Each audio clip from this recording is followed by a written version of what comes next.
Helen killer. Helen killer ತನ್ನ ಎರಡೂ ಕಣ್ಣುಗಳನ್ನು ಅವಳಿಗೆ 19 ವರ್ಷದವಳಿದ್ದಾಗ ಕಳೆದುಕೊಂಡಿರ್ತಾಳೆ. ಅವಳು ದೇವರಲ್ಲಿ ಪ್ರಾರ್ಥನೆಯನ್ನು ಮಾಡ್ತಾಯಿರ್ತಾಳೆ. ದೇವರೇ, ನೀನು ನನಗೆ 3 ದಿನಗಳ ಕಣ್ಣನ್ನು ಕೊಟ್ಟರೆ ನಾನು ಮೊದಲನೇ ದಿನ ನನ್ನನ್ನು ಹೆತ್ತ ತಂದೆ ತಾಯಿಗಳನ್ನು ನೋಡಿ ಕಣ್ತುಂಬ ಅವರನ್ನು ತುಂಬಿಸಿಕೊಳ್ಳುತ್ತೇನೆ.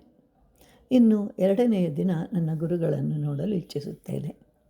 3ನೆಯ ದಿನ ಸೂರ್ಯನ ಬೆಳಕಿನ ಸಹಾಯದಿಂದ ಈ ಜಗತ್ತನ್ನು ನೋಡಿ ಒಂದು ಸತ್ಯವನ್ನು ಹೇಳುತ್ತೇನೆ. ನಿನಗೆ ಇವತ್ತಿನ ದಿನ ಮಾತ್ರ ಬೆಳಕನ್ನು ತೋರಿಸ್ತೇನೆ. ನಾಳೆಯಿಂದ ಮತ್ತೆ ನಿನಗೆ ಬೆಳಕು ಕಾಣಿಸೋದಿಲ್ಲ. ಅಂದರೆ ಜಗತ್ತಿನ ವಾಸ್ತವಿಕ ಸತ್ಯವನ್ನು ತಿಳ್ಕೊಂಡಿರಬೇಕು. ನಾವು ಯಾವಾಗಲೂ ನಮ್ಮ ಬಳಿಯಲ್ಲಿ ಇಲ್ಲದೇ ಇರುವುದನ್ನು ನೆನಪಿಸಿಕೊಂಡು ದುಃಖ ಪಡ್ತಾ ಇರ್ತೇವೆ. ಅವನ ಬಳಿಯಲ್ಲಿ ಇರುವುದನ್ನು ನೋಡಿ ಸಂತೋಷ ಪಡುವುದಿಲ್ಲ. ಹೀಗಿರುವಾಗ ನಾವು ಇರುವುದನ್ನು ನೋಡಿ ಸಂತೋಷದಿಂದ ಬಾಳಬಹುದು. ಹೆಲೆನ್ ಕಿಲ್ಲರ್ ಅವಳಿಗೆ ಗುರುಗಳು ಸ್ಪರ್ಶದಿಂದ ಪಾಠವನ್ನು ಕಲಿಸ್ತಾ ಇದ್ದರು.